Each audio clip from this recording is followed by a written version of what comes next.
বিপদে পড়লেই প্রথমে কি পড়বেন? ইন্না লিল্লাহ। কি বলে নিজেকে আল্লাহর কাছে সঁপে দিতে হয়?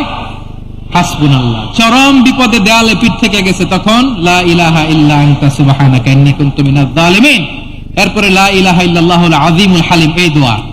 আকস্মিক বিপদ, হঠাৎ যেন কোনো বিপদ আমাকে পেয়ে না বসে, এটার জন্য বিসমিল্লাহিল্লাযী লা ইয়াদুররু মা ইসমিহি শাইউন ফিল আরদি ওয়ালা ফিস সামাই ওয়া হুয়াস সামিউল আলীম। সকালে 3 বার, রাতে 3 বার। আর মারাত্মক tension, hyper tension, anxiety, depression থেকে বাঁচার জন্য 2 দোয়া, ইয়া হাইয়্যু ইয়া কাইয়্যুম, ইয়া হাইয়্যু ইয়া কাইয়্যুম, মনে থাকবে? আর আল্লাহুম্মা ইন্নী আবদুক, এই দোয়া। ঋণ থেকে বাঁচার জন্য 2 দোয়া, আল্লাহুম্মা ইন্নী আউযু বিকা মিনাল হাম্মি ওয়াল হাযান, এটা। আর আল্লাহুম্মা কফিনি বিহালালিকা আন হারামিকা ওয়া আগনিনি বিফাদলিকা আম্মান সিওয়াক। আর সব সময় পড়ার জন্য একটা আমল দিয়ে যাই, উঠতে বসতে, অফিসে যাচ্ছেন, অফিস থেকে ফিরতেছেন, বসে আছেন, শুয়ে আছেন, ছোট্ট এক শব্দে আমরা যেন বেশি বেশি পড়ি আস্তাগফিরুল্লাহ। আওয়াজ করে আমার সাথে পড়ুন আস্তাগফিরুল্লাহ। আবার পড়ুন আস্তাগফিরুল্লাহ।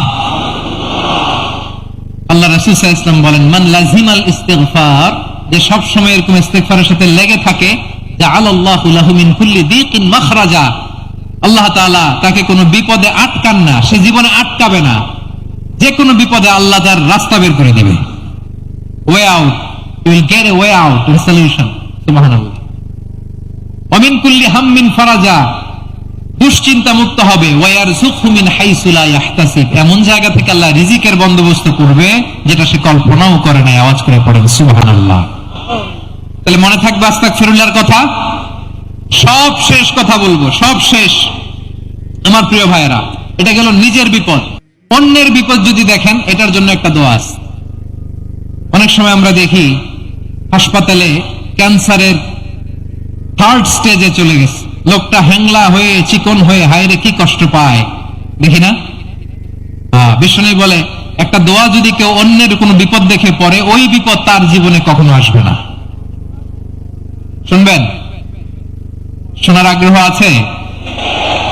অনেক সময় হয় যে আমরা মহাসড়ক দিয়ে যখন চড়ি, দুর্ঘটনায়, হায়রে আল্লাহ, দুর্ঘটনায় মানুষের মাথা একদিকে, দেহ আরেকদিকে, ব্লিডিং, এরকম হয় না? আল্লাহ তুমি হেফাজত করো। বিশ্বনবী বলেন, এই দুর্ঘটনা দেখে কেউ যদি এই দোয়াটা পড়ে, তার জীবনে সে কোনোদিন এরকম অ্যাক্সিডেন্টের সম্মুখীন হবে না।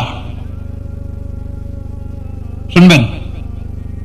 বিশ্বনবী বলেন, অন্যের বিপদ দেখে কেউ যদি পড়ে, আলহামদুলিল্লাহিল্লাযী আফানি মিম্মা বতালাকা বিহি ওয়া ফাদ্দালানি আলা কাসীরিন মিম্মান খালাকা তাফদীলা, মানে প্রশংসা সে আল্লাহর, যে আল্লাহ তাআলা তোমাকে যেই জিনিস দিয়ে পরীক্ষা করেছে, আমাকে ওইটা থেকে বাঁচিয়ে দিয়েছে।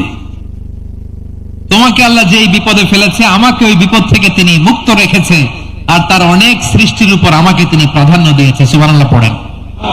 যে কোনো বিপদ, কারো ক্যান্সার দেখে যদি এই দোয়াটা আপনি বিশ্বাসের সাথে পড়েন, জীবনে কোনোদিন ক্যান্সার রোগে আক্রান্ত হবেন না।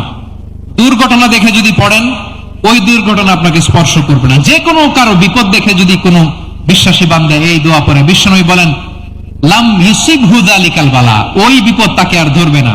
উফিয়া মিনহু মিন যালিকাল বালা কাইনাম মা কান, সে যতদিন হায়াত পাবে কোনোদিন ওই বিপদ তাকে স্পর্শ করবে না।